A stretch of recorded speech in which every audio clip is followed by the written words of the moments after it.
Hello all, and welcome to our first Idea Stage TechRise pitch competition. We're so excited to have you here. And for those of you joining us for the first time, I am Desiree Vargas Wrigley, our Executive Director and a two-time Latina founder here in Chicago with Give Forward and Parachute. TechRise by P33 is a multi-stakeholder initiative designed in partnership with Verizon to help support our city's Black and Latinx founders in the areas that they need it the most, specifically access to capital, access to networks, and access to knowledge. Each week, 3 to 5 idea to seed stage founders take the PitchRise stage and pitch in front of a panel of judges, bringing their ideas to life. They're following the 3 minutes with a Q&A, and then the judges deliberate real time and choose the business that they think has the best chance of succeeding. And we'll announce the winners live just before 1 p.m. Central. So stay tuned and stay involved so you can be there for the most exciting part. But before we introduce our judges, I want to address a couple of questions that I've heard over the last week that I thought were interesting and deserve to be recognized. So one of them was a question around, are we just treating businesses like charity? And I've also heard things like, well, what about white founders? They don't have rich uncles in the friends and family around either. What about them? So I have, one thing to say, and that is, one thing that white founders or traditionally kind of privileged founders have that a lot of Black and Latinx founders don't have is this: access to credit. When I was 12 years old, my mom put me on her credit card so that we could travel to and from Costa Rica. And because of that, when I was 25 and starting Give Forward, I had access to $35,000 in the line of credit that I used to pay my bills and to pay the early parts of the fees around building the business. And no one called that charity because it wasn't, right? So basically, what I'm saying is that a lot of our citizens don't have access to that kind of credit to be able to start their businesses. In fact, the average gig economy worker only has access to $500 in access to credit. And so we're just not all starting at the same starting line. And TechRise isn't charity. We're just simply moving the starting lines closer for as many entrepreneurs as we possibly can. So today and every Friday, I want to let us focus on celebration instead. Let's celebrate the bold visionaries that are coming together to show us their ideas and really bring them together for the first time. We want to remind them that we see them, that we believe in them, and that we're here to give generously of our time, our resources, and our network so that we can show that Chicago really is coming together to be their friends and family around a funding. And just as a reminder, a lot of these founders are going to be pitching for the very first time on this stage. Today is the Idea Stage competition, so that means there might not be slides, and it's really supposed to replicate what it would be like if you were pitching a rich uncle over Thanksgiving dinner. So more conversational.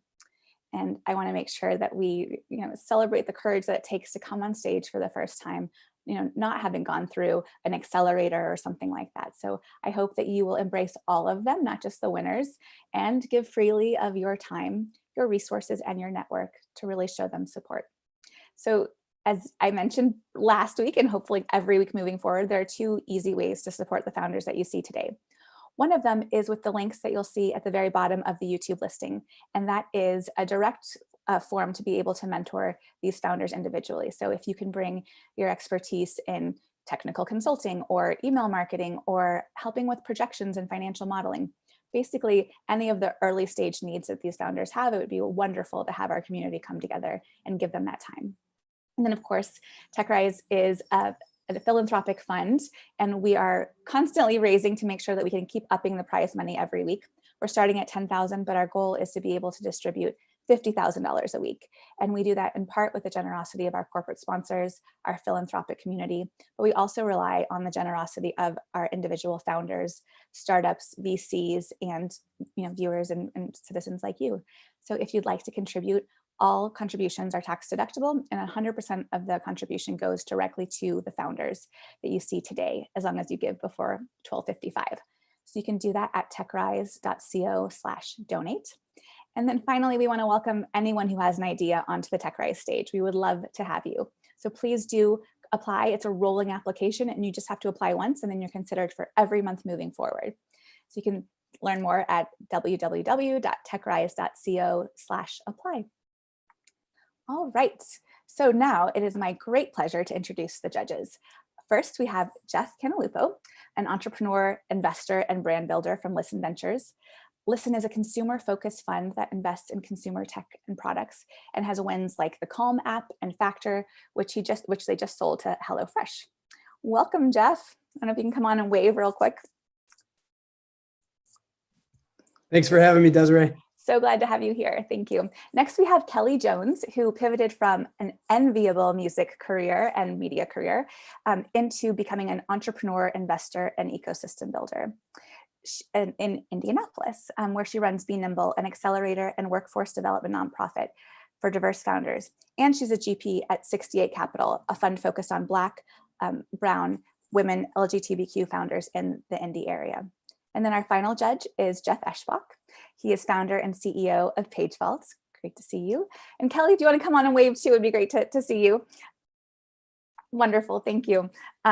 So PageVault is a web archiving tool that law firms use, but he's also the founding partner of Chicago Early, which is a really awesome fund that enables early angels, like first-time angels, to come in and write smaller checks into much more deals than they would normally be able to do.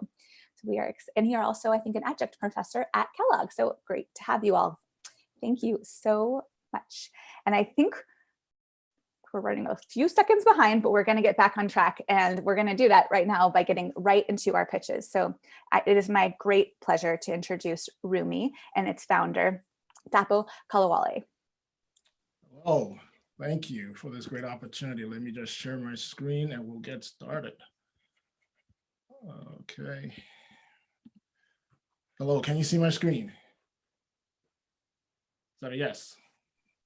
Can you hear me? Yes, we can. We're good. Yes, we can. Awesome. Yep. Well, hello, I'm Dapo Kolawole, founder at Roomii. We help you lease out your furniture to people that don't want to own it. It's the 15th of the month. Your apartment lease is up and you found a new place. You look at your furniture and realize every piece can go. You head over to Facebook Marketplace and you list your items there. Next, you hit let go, offer up, next door, and repost. Before you know it, it's the end of the month and you spend the last 2 weeks negotiating endless let go sales, contemplated putting your furniture up in storage, or worse, doing a roadside sofa drop off. Just ask your friends. Nothing sold and you're getting desperate. But wait, the problem gets worse. It's worse because people need furniture. People move. Everyone's gone remote. When you need furniture, you're either searching in places you're not acquainted with, dealing with an IKEA assembly, or building furniture in between unpacking. So here's 2 things we believe at Roomii. We believe you should have the freedom to pick up and move on a whim without a sofa tethering you to a single location and be able to furnish your space without stress.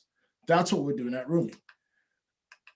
Roomii is an online marketplace that lets you lease out your nice furniture to people that don't want to own it. Our platform lets you earn a return on your furniture investment while helping people furnish their space short term. Think Rent the Runway meets Airbnb for furniture. The opportunity is big. The entire space is $120 billion with a short-term addressable market of $10 billion a year.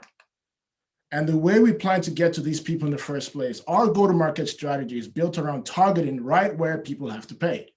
That is when they're looking to store their furniture, or they own a second place they're monetizing that needs a refresh, like an Airbnb, or an apartment that's fully furnished that you might find on Zillow. That being said, this is how we plan to tap into that opportunity. On the demand side, our proprietary technology allows us to repost your Roomii listing on other marketplaces to get more eyeballs on your offer. And on the supply side, we target motivated furniture owners with posts that are older than a week at a starting price point of $300. And in this space, these are our competitors. So how are we different? We don't own any furniture, hence we have zero inventory. As well, because the furniture is coming from a broad number of owners, renters have a broad selection to pick from. And finally, furniture owners can post once across multiple platforms. So why me? I'm a technical founder who has spent the last 20 years in the commercial furniture industry as a product development engineer for companies such as Technia and All Steel and No. I started Roomii when I had to furnish my home office during the pandemic lockdown and quickly realized that nice furniture was cost prohibitive. That's what led to Roomii. And these are the amazing people on my advisory board.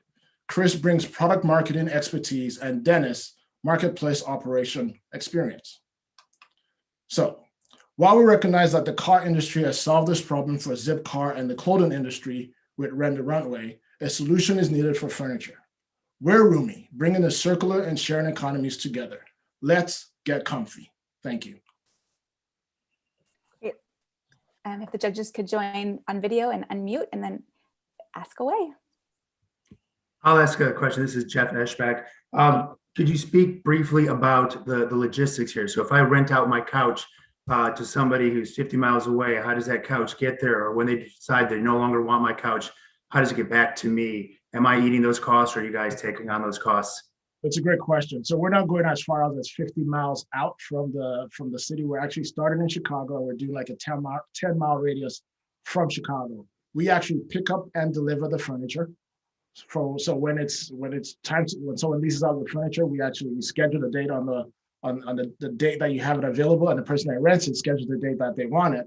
We pick it up, they lease it out. At the end of the lease, we circle it and return it back to you as well.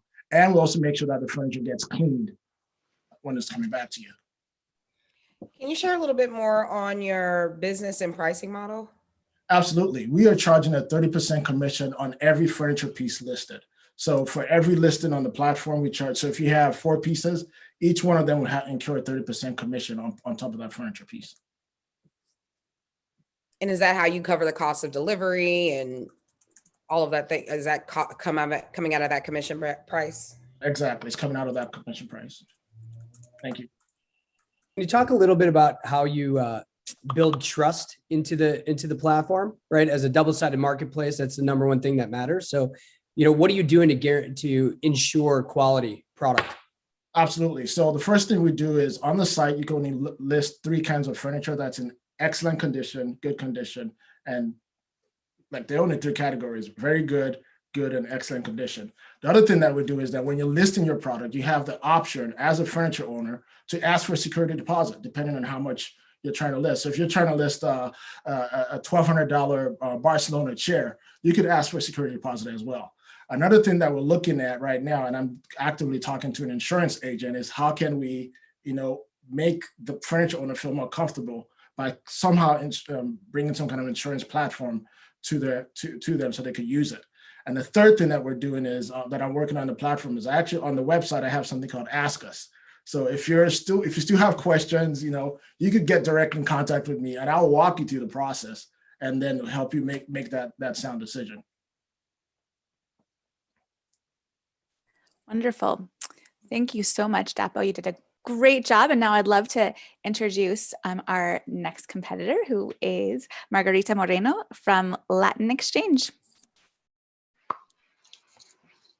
Speak English. Speak English. That's what we say to parents and students in our schools today. And that's because we have English curriculum, English resources, and a push towards assimilation. But bilingual education uses home language and celebrates cultural diversity alongside learning English. Teachers need culturally relevant resources yesterday, today, and tomorrow. The thing is that it takes teachers about 7 hours of searching and 5 hours creating those resources.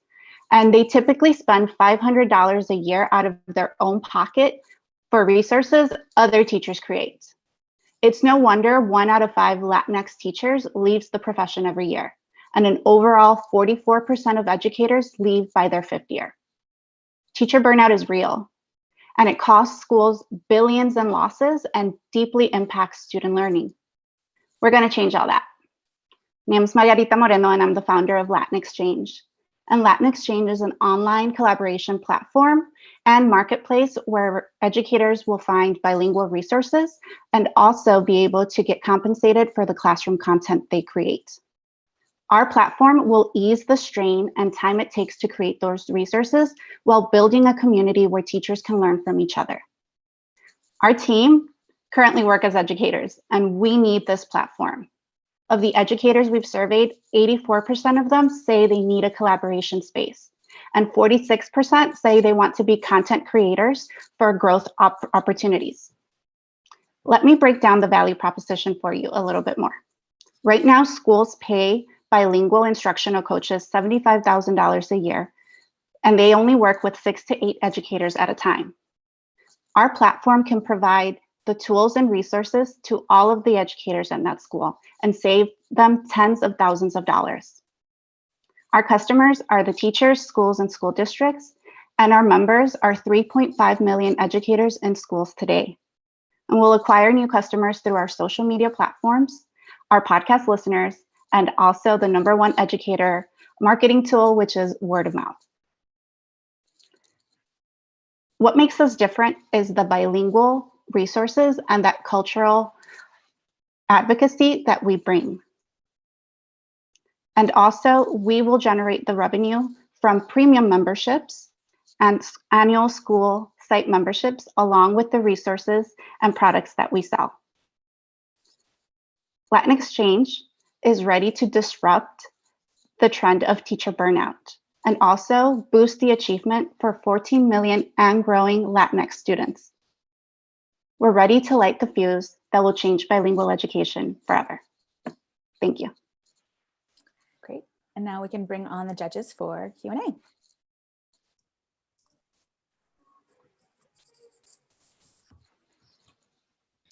I'm curious to know who would be your direct and indirect competitors?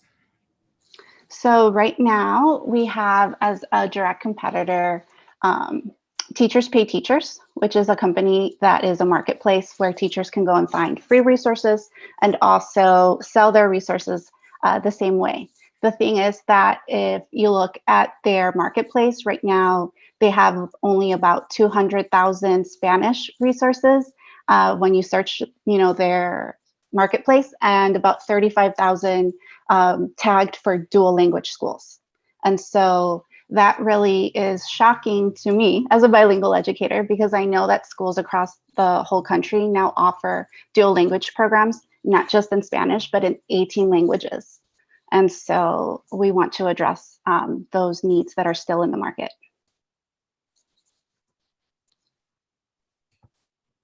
Hi, Margarita. Can you talk to me a little bit about what you need to be best at from the marketplace? Are you going to be better at curation of the curriculum to have in your marketplace? So will you have better quality curriculum, or how are you thinking about the supply side that's going to make you different? Well, we really are looking at it through that bilingual and cultural lens.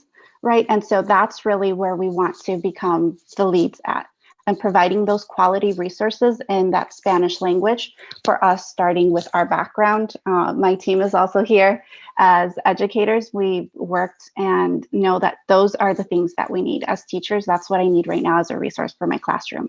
And that's the expertise that we also bring. We also want to ensure that our platform is formatted in a way where we're offering the resources, but we're also building that community and professional development for teachers to be able to work with each other and learn from each other. So basically taking the concept of like, if Canva and Coursera had a baby, that's what we would be. That's actually a great segue into my question here. Longer term vision. I heard you use the terms collaboration and now community, which to me is like a step beyond the notion of just a two-sided market where you have, I'm going to post something and I'm going to purchase something. Can you speak a little bit to what you're thinking goes beyond just the two-sided market? Yes, definitely. One of the things that we see as the trends for teacher burnout really is the time that it takes to do all of these and create all of these resources, right? And we know that two heads are better than one, and a team works a lot faster than one individual person. So in that sense, we want to ensure that teachers are not just coming on here as exactly what you said.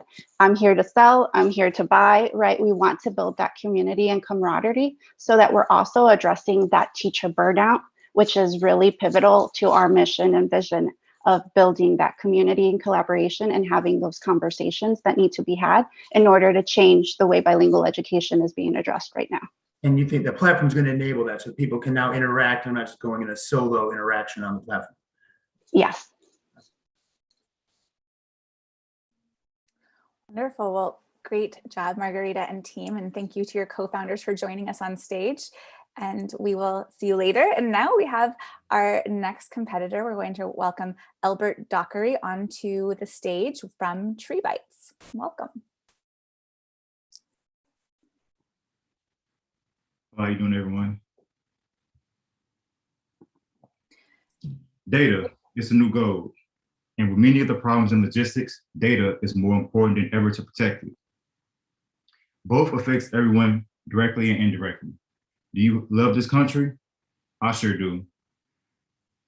That's why I'm developing Transport, a proprietary drone software designed to solve last mile deliveries for businesses experiencing high costs and defend our national interests by using American drone manufacturers and suppliers in our software.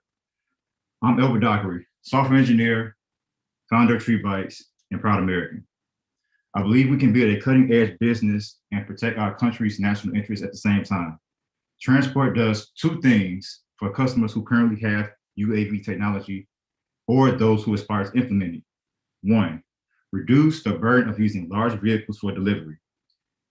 This will reduce shipping costs by around 20 to 25%.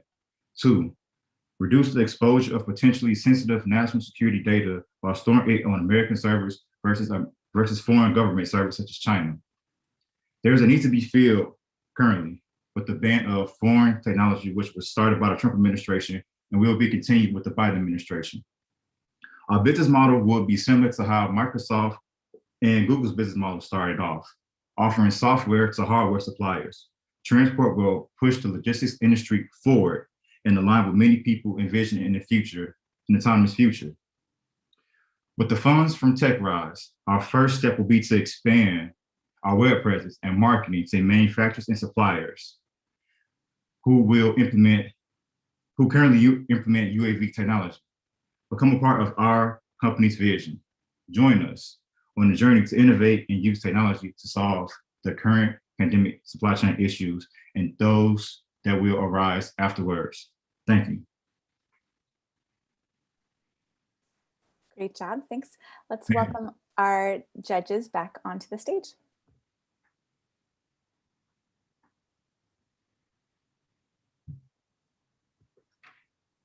I'll kick it off. It's okay. This is Jeff Eschbach here. Yeah. Who is your ideal target customer? So is it a large logistics company? Is it a small mom and pop kind of place that's trying to send something nearby? Who would you picture as the ideal person you want to acquire? Great question, great question. Well, the primary buyer of drones is the military. So my ideal customer will be the Department of Defense.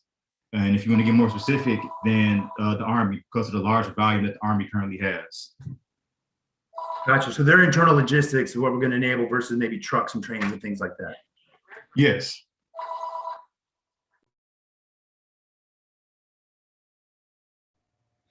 Can you share with me sort of the process from the time that a person chooses to use your service to sort of the end goal? Yeah, sure, no problem. So essentially, if a drone manufacturer, American-made drone manufacturer, chose to use our services, we will essentially form a joint venture agreement or a partnership, and then team up and tackle with Department of Defense or Department of Energy, because they're also an ideal customer contract in that way. And so would they be is the purpose of them utilizing your service to deliver products, or I guess I'm trying to understand like what part of the supply chain is it solving for? Yes, so essentially, drones are essentially used, at the last mile or two during delivery. I know that the Department of Defense has a lot of nightmare issues with logistics. So essentially, our software will interact with the delivery of ammunition, healthcare supplies, and so it will interact with the field soldier and as well as the drone operator.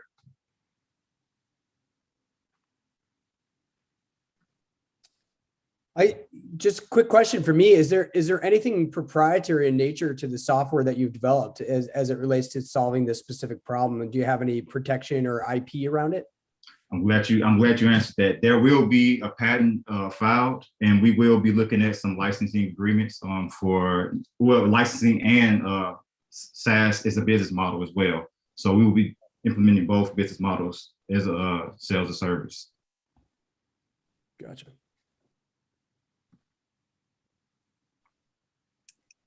Great. Well, thank you so much, Elbert. And now I am excited to welcome Shelly Wilson with Sports on the Lips. Thank you.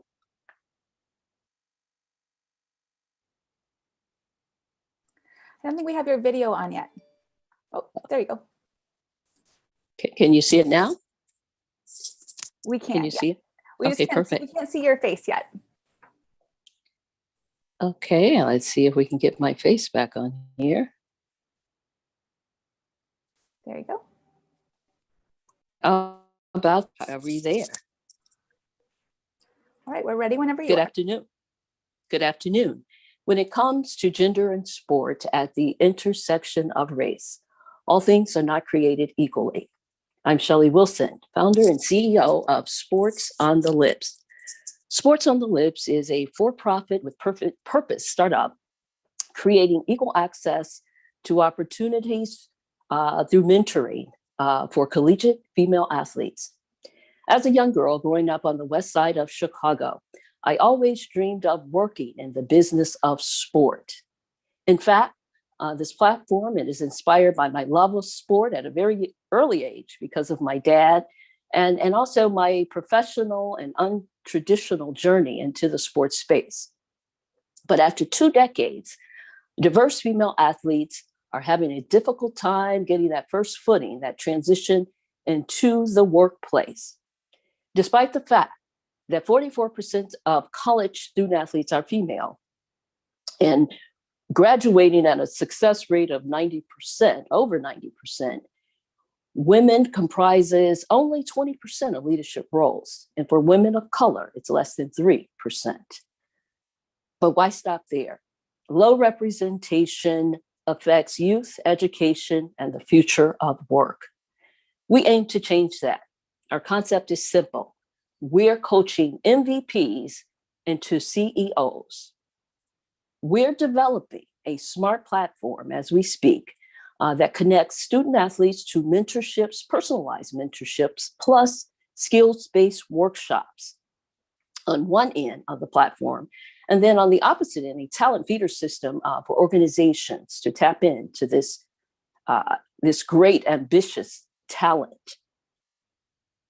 According to data, sports is a $90 billion industry in North America. And yes, we are swimming with the sharks, but we figured out a way to eke out a piece of the $90 billion pie. Our 3-tier annual subscription model is sponsorship based. We have companies to sign up to sponsor and also subsidize the cost of the athlete's platform usage, and in return, unlock certain levels of the pipeline access.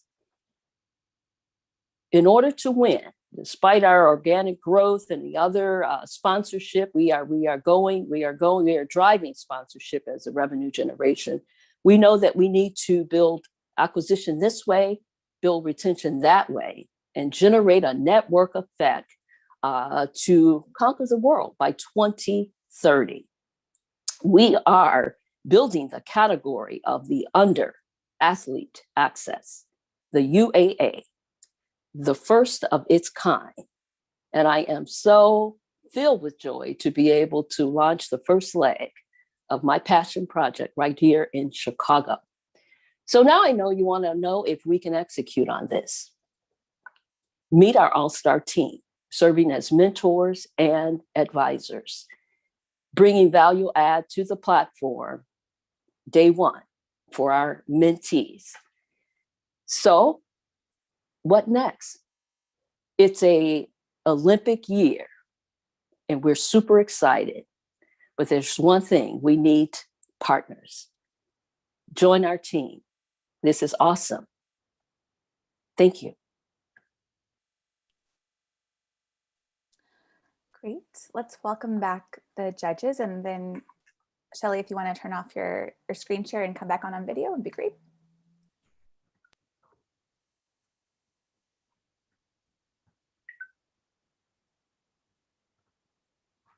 Okay.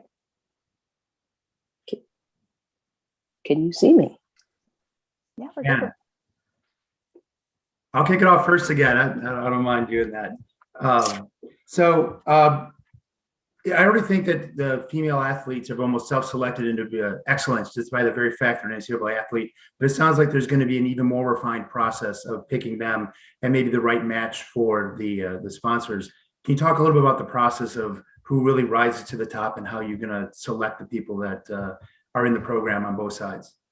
Absolutely. Right at this early stage, we are getting we have just what I call, we have just a scrappy MVP, and we have a wait list of talent, especially in underserved markets that normally was overlooked, such as community colleges.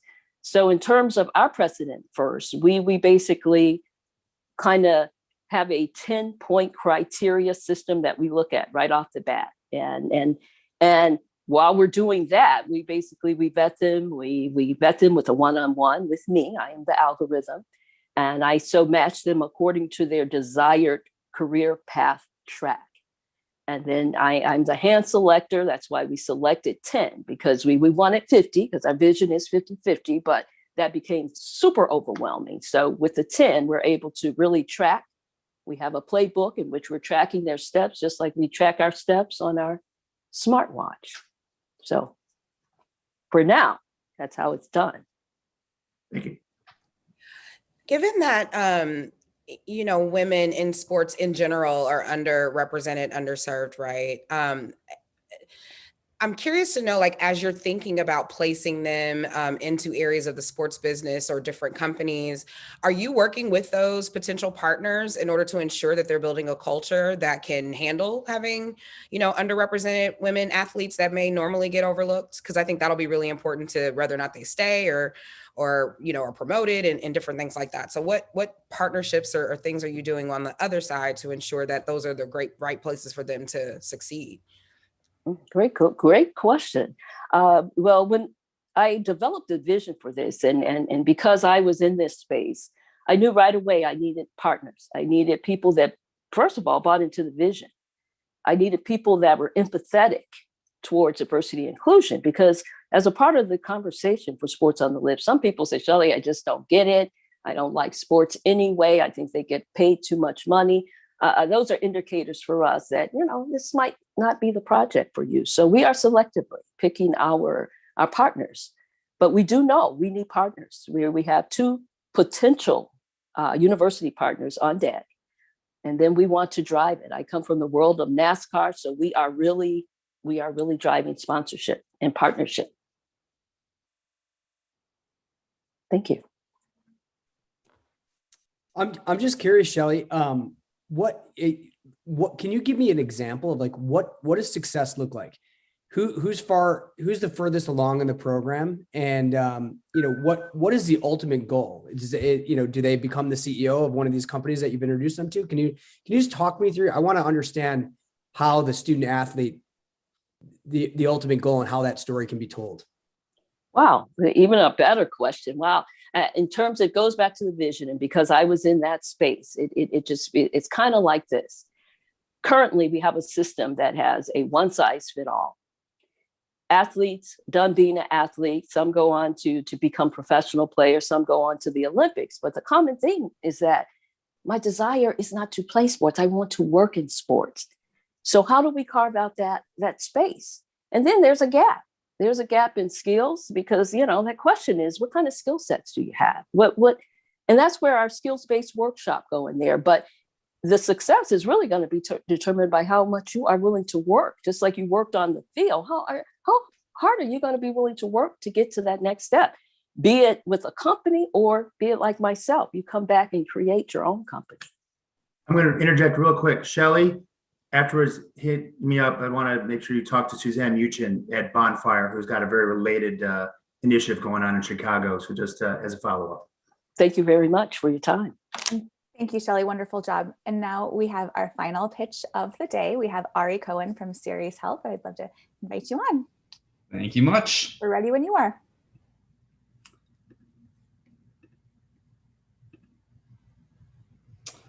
I'm Ari Cohen, CEO and co-founder of Ceres. Ceres is a digital platform working to improve access to medication abortion in the United States. We aren't about making choices for other people. We're about making sure that everyone can access the same choices. Over the course of their lives, 1 in 4 women will seek abortion care. Some will face greater obstacles than others, primarily those in low-income and rural communities. Over the last 5 years, clinic closures, primarily in the Midwest and the South, mean that women are sometimes forced to drive hundreds of miles one way to sit in a clinic for 4 to 6 hours to access care. We don't think that's equitable, and we have a solution for both clinics and patients, the telemedicine platform called Ceres. On the left, you can see how Ceres improves the patient experience. Ceres makes safety the priority. For patients, Ceres provides family planning education, post-procedure safety check-in, expanded medication abortion access with telemedicine screening review, and an anonymous supportive forum. On the right, you can see that our services streamline and optimize clinic workflow. So for clinics, we provide a user-friendly payment system, medical record exporting, document signing, and a convenient teleconsult platform. This gives providers more time to do all of the other things in clinic, even see more patients. This is an important point. With Ceres, clinicians can focus more on safety, which is often the key argument against abortion care. With Ceres, our patient answers a series of questions to determine medical eligibility. If she's one of the 99% of women healthy and eligible for the procedure, and after she video chats with the clinician, she's cleared to pick up her medication in clinic. She takes it at home with assistance from in-app instructional videos, and Ceres will monitor her safety for the next 72 hours through push notifications. Around 1 million abortions take place annually in the United States, of which medication abortions, which can only take place before the 11th week of pregnancy, currently comprise around half. While the total number of abortions has remained mostly static, clinic closures mean that fewer clinics are performing more procedures. I want to emphasize this point. This data means that fewer clinics are being asked to take on ever more patients and procedures. On the right, you can see that the US contraceptive market size, estimated at $10 billion by 2027. Our aim is to enter this market with early term abortion care and later expand into contraceptive care in the future. This chart shows Ceres' total cost and revenue over the first 3 years. Costs exceed revenue in year 1 during our small pilot, which we already have 2 clinics signed on to participate in. Revenue starts to exceed cost in year 2 as Ceres expands to more independent clinics in Illinois, reaches primary care physicians, and potentially begins direct-to-patient service. After 2 years of experience, we will be ready to undertake the operational and policy challenges of expanding to a new state. We have an aggressive timeline, and we're ready to begin development on our MVP as soon as we finish raising funding. Since we've already identified 2 pilot clinics, our July pilot launch date is realistic. By networking with clinics and reproductive justice stakeholders over the last 10 months, we are well placed to expand to other clinics in October. With a functioning platform, completed pilot, and full-time staff, expansion to primary care physicians by the end of 2021 is reasonable.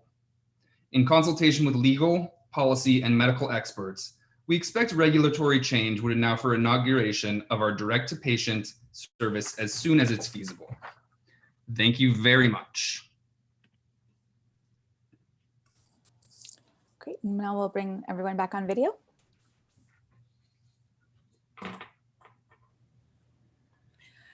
I'll start. Thank you so much for this. So I'm curious, with them being able to go ahead and get the pill online, are you also factoring in the fact that they have to go into the clinic for to be seen first and then have to take it and then aftercare as well?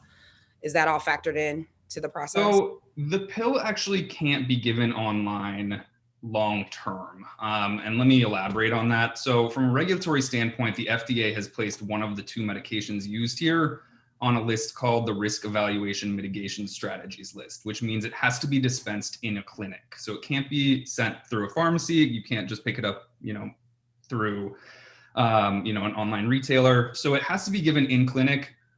But until the end of the pandemic, which obviously is a little, who knows when that's going to be, it can be sent through the mail by clinics. And we would be working with clinics to facilitate that as well as a phase 1.5 before we envision ourselves as a digital clinic. And once those restrictions relax, we would envision sending that medication directly to our patients. So sorry, follow up, guys. I apologize. So right now they're able to do it that way. Do they still need to be seen pre and post? Because I still imagine they still have to be seen physically.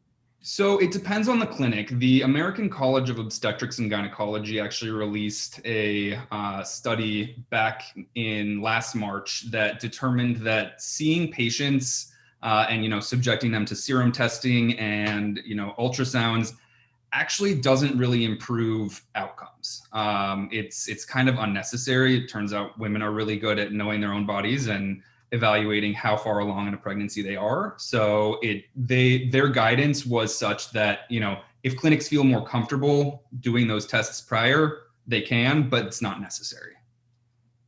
Okay. I have another question, but I don't want to take up all the time. Yeah, maybe we have another question.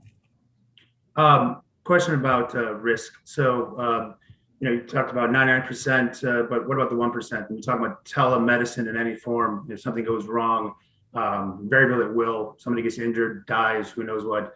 How are you guys thinking about that? Yeah, of course. So when I say 99%, I actually mean 99.999. The 0.001 though, is you still got to care about. Of course, which is why we are enabling safety check-ins and a quick SOS button to contact emergency services on the off chance that something goes wrong. But, we have done our research here. The majority of our team is physicians, and we know that this is a safer medication than aspirin, than, the Viagra that is currently being sent to whoever wants it through online retailers like Hims. My quick follow-up, that's assuming used, I guess, correctly. When somebody does not and you have complications, I'm curious as to how you guys mitigate that. Is it, yeah.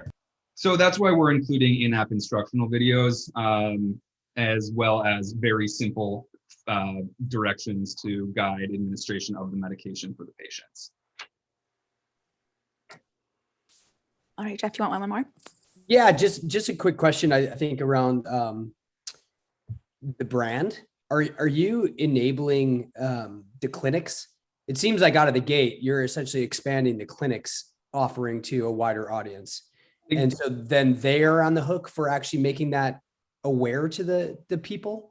Or are you going to build your brand to the wider population to know that this is available? And then that's what allows them to find the right clinics. Yeah, so for our phase one, you are correct in that the clinics are providing the majority of the, marketing for this. And we initially, when we thought about it, we had thought to utilize SEO and some other, social media marketing, but we talked to the study leaders for a similar study that was done last year that looked into, digitizing this process. And it turned out that most of the money that went towards marketing wasn't actually useful. We found that actually the clinics telling patients who called in or looked them up online that this was an option was actually the main way that they were getting that information. All right, I got to wrap this up. It was such a great group of pitches. Thank you all so much for having the courage to come on and be just part of the second wave of TechRise founders. So hold on, stay on the sidelines, and the judges, thank you so much. You're going to go off and deliberate, and we're going to now welcome Kristen from from Long Jump, and Stella from Fifth Star Funds on now for a little bit of a conversation about their funds. Okay, so Kristen is a venture partner at Long Jump, a first check Chicago-based fund focused on underserved founders and ideas. And she's also the co-founder and COO of Paladin, a justice tech company that went through Techstars and the 1871 Latinx incubator program. So welcome, Kristen, Sunday to the stage, I'm sorry. And then we have Stella Ashalu, and she is CEO and founder of WeSolve, a platform that connects companies to more diverse talent and the performance data from real projects to find the best hires without bias. In addition to leading her startup, Stella is also the co-founder of Fifth Star Funds, a new venture philanthropy fund dedicated to investing in Black founders at the friends and family and pre-seed stage here in Chicago. So welcome both of you. Thanks so much for being here. And Stella and I have excellent taste in backgrounds, as you can see. We also are both Canva customers, clearly. So I missed the memo there, guys. I know, we should have, lined them all up. Okay, so both of you, it would be great if you could share a little bit about the funds that you're respectively working on and your backgrounds and kind of why you decided to found these funds. Kristen, you want to go first? Sure, great. So thank you for that introduction. Thank you so much for having us here. As you mentioned, I'm the founder and COO of a justice tech company called Paladin here in the city. And we actually started the company and I moved to Chicago all within the same week about 5 years ago when we were raising our pre-seed round. And it was quite hard to access capital, in general, and then also in Chicago. So that's why I'm really proud and excited to be a partner in Long Jump. And as you mentioned, we're a first tech venture fund that's focused on investing in underrepresented ideas and founders. And really our goals are to arm founders with the capital and the community and the connections to help them make that leap towards building big, sustainable, scalable businesses, specifically expanding access to founders of all backgrounds at the earliest stages and also better reflect the demographics of the city. Stella, you want to answer the same question for us? Awesome. So my name is Stella Shaolu, founder and CEO of WeSolve, and I started WeSolve around the time that Kristen came to Chicago. I think that's when we first met each other back in the day at 1871.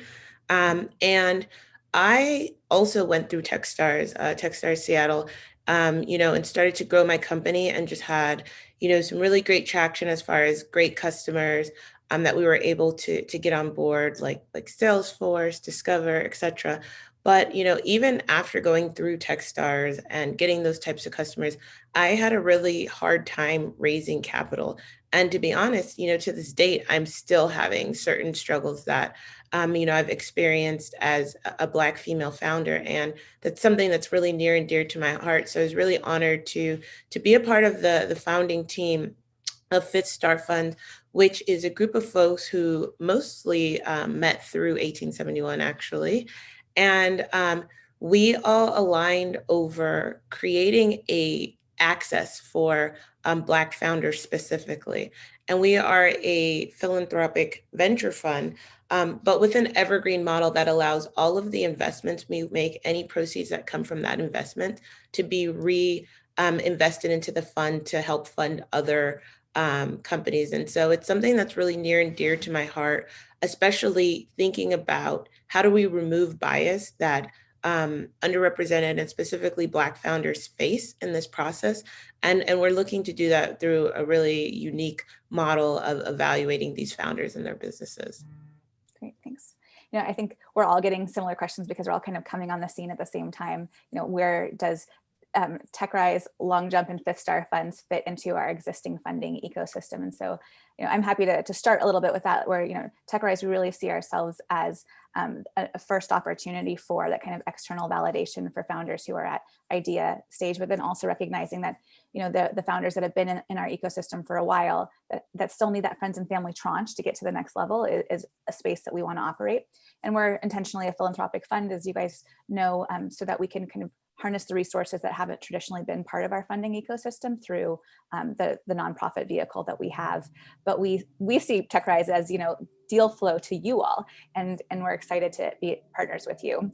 So I'd love to hear kind of how you guys think about distinguishing within, and then also just kind of recognizing where helping our audience recognize where the gaps are, because we do have a pretty vibrant funding ecosystem, but there's still a pretty big gap in the beginning. So I'm gonna hand it to you for that.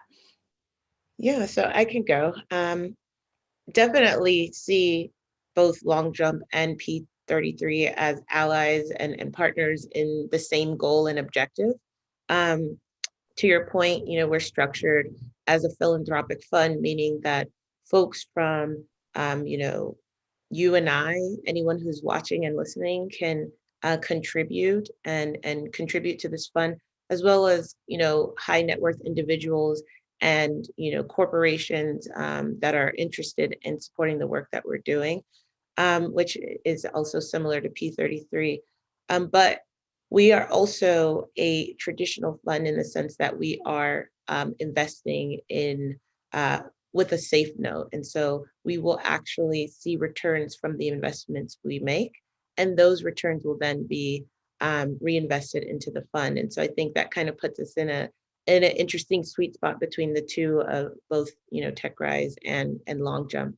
And finally, I think, another way that we are kind of working to fill out some of the gaps, I think our team is really focused on how do we identify and eliminate a lot of those traditional biases that, Black founders face when they're raising capital. It could be things like not having that initial starting capital means your traction metrics look different. It means that you're working to build a product, but while also supporting other family members or having to have a full-time job, it may mean that you don't have the same networks. And so we're looking at the holistic experience of a Black founder and trying to make sure that we evaluate that in our process, but also support them in the unique ways that they need support. And I think leveraging the networks of P33 as well as Long Jump will allow us to do that better. Yeah, absolutely. And you have the potential to sustain for generations, right? If we keep bringing returns back into the fund, where TechRise is really designed to be kind of a 3-year start the flywheel so that everyone else can kind of fill in there. Exactly. I think it also goes to that point you made in the beginning where people ask you like, why is it charity? And, this is not charity on our end. Yes, folks can donate to the fund, but we are looking for, businesses that are going to have returns and that are going to be able to help support. And we know that looks different. Kristen. And that's great. And I love how we all have this, collaborative approach to helping founders across the board here. And, Long Jump is structured a little bit differently in that we're a more traditional VC. But I think, what we're all seeing and what we've all experienced is that Chicago has a really strong network of investors and VCs, but it's pretty close knit. It tends to skew a bit later stage. It's a bit more homogenous. So we want to be kind of that first go-to resource to help founders navigate the ecosystem and access capital in ways that they might not otherwise. So something that's also a little bit different about Long Jump is that we have an LP bench of over 100 people across Chicago that range from traditional VCs and investors to growth stage company leaders to founders and operators like the three of us, who can really help provide tangible advice and hands-on kind of mentoring in addition to cash to really help the entire ecosystem flourish and elevate together. So it's a really exciting time, I think, for the Chicago tech community to start investing and being really intentional about supporting founders in the earliest stages specifically that come from underrepresented groups. Yeah, absolutely. And it's exciting to have 3 women on this stage talking about this topic, because I don't think this has ever happened before in the history of our funding ecosystem and city. So I am grateful that you all are doing this work, because it's so important, as we know individually as founders and operators. So I know we had a few more questions, but I don't know if I can sneak them all in. And so I think if we could just end on the, how does Chicago look different when you succeed at making these funds everything that you dreamed them that they would be? I guess, Stella, you want to go first? Sure, yeah. Chicago looks different because it will look like the founders of Chicago will look like the representation that's here in the city. Black founders will have the access that they need to capital to start these businesses, as well as the networks and the resources that they need to grow and scale. What we want to be at Fistar is, a model and an example of how do we do things differently to level the playing field, because we're already starting with a uneven playing field, a foundation that's broken. How do we, change some of the issues that are causing, what we're all trying to solve? And when Fistar is successful, Chicago founders will represent the makeup here in Chicago. I think we're on the exact same wavelength there. Our goal and my goal is to really help change the face of what successful entrepreneurship looks like, so that this panel becomes more of the norm and less of something unique. And while it is special, we want to make sure that it's much more commonplace. So we really want to elevate founders, across the board from all different types of backgrounds and make these introductions and build these bridges where they didn't exist before so that we can have a demographic of founders that is more reflective of the city. To that end, I do want to just make a quick plug. Our first application closes in about a week and would love to have as many founders apply as possible so we can start helping you and celebrating you. So we're at longjump.vc. The application is longjump.vc/apply. We're going to be writing checks of between 50 and 100K, and again, focused on underrepresented founders and ideas. In addition to that, we also host open office hours for founders. You can find the link on our website as well. And we're always open just to chat and to make introductions and to lend our expertise and advice. So really appreciate this platform to help spread the word and celebrate everything that we're working on collectively. Thanks so much, Kristen. And then Stella, how can founders apply to Fifth Star? Yeah, founders can come and check us out at fifthstarfunds.com. We have a link which will allow, and I apologize for that maintenance noise going on in the background, but that will allow them to fill out a really quick intake form, and then we will follow up with time to meet with them. So there's just a few questions, and we try to make it as easy as possible. Great. Okay, well, thank you both so much for coming on and for sharing more information about your funds. And it's so exciting that we have access to this kind of capital for our founders, and look forward to working together with you both and the rest of your teams, because I think there's a lot of great work that we're going to do together over the next few years. Okay, so now it's time for us to bring all the founders that pitched, or everyone, I guess, back on stage. Please take off your videos, and we'll take a second to let everyone get back to video on. And I want to quickly just make a shout out, especially to Verizon for really being our foundational partner and thinking through how we can change the narrative around support for Black and Latinx founders in our community. And we really were intentional with this, and we wanted to think about how could we create mentorship both before and after the experience, so it's not just about the money today. And so the founders that you see on stage today were individually mentored by existing founders in our ecosystem to help them get ready for today. And then after this, they're going to get ongoing support from our partners at Beta Boom, and also from kind of our general community as a whole. So thank you to everyone who's participated as a judge, as a sponsor, as a mentor. And we, this is just the beginning. This is week 2 of 30 this year. So we're just so thrilled. And I guess now, without further ado, I don't know if we have all the founders on here yet. It looks like we have. We're missing Elbert. Oh no, these are okay. So yeah, judges. I don't know who's saying the winner, but can you tell us who the winner is of almost $21,000 today? Yeah, so I'm announcing. So for one, I have to say, congratulations and great job to everyone today. I think seeing ideas at the earliest stages is my favorite thing, and so it brings me a lot of energy to even have you guys sit up here and tell us your ideas today. So I have to say that Jeff E, Jeff C, and Kelly J all deliberated, and our winner for this week's pitch competition is, that was a drum roll, Roomii. So congratulations, Dapo, for winning this week. Thank you. You're welcome. Congratulations. Thank you. And excellent job to everyone. And as you hopefully will remember, that you are invited back on the stage. So this is not a one and done opportunity. And thank you for having the courage today. Dapo, congratulations. Is there anything you want to say to the audience as a final?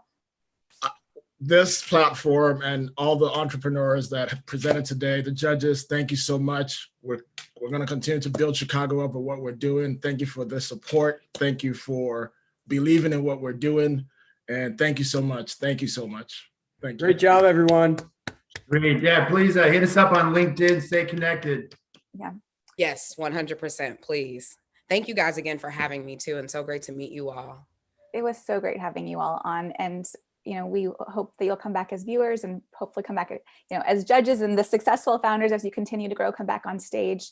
And if you're watching and you think you can do this too, we'd love to have you. So come to techrise.co/apply and join us on stage and win $20,000 like Dapo just did.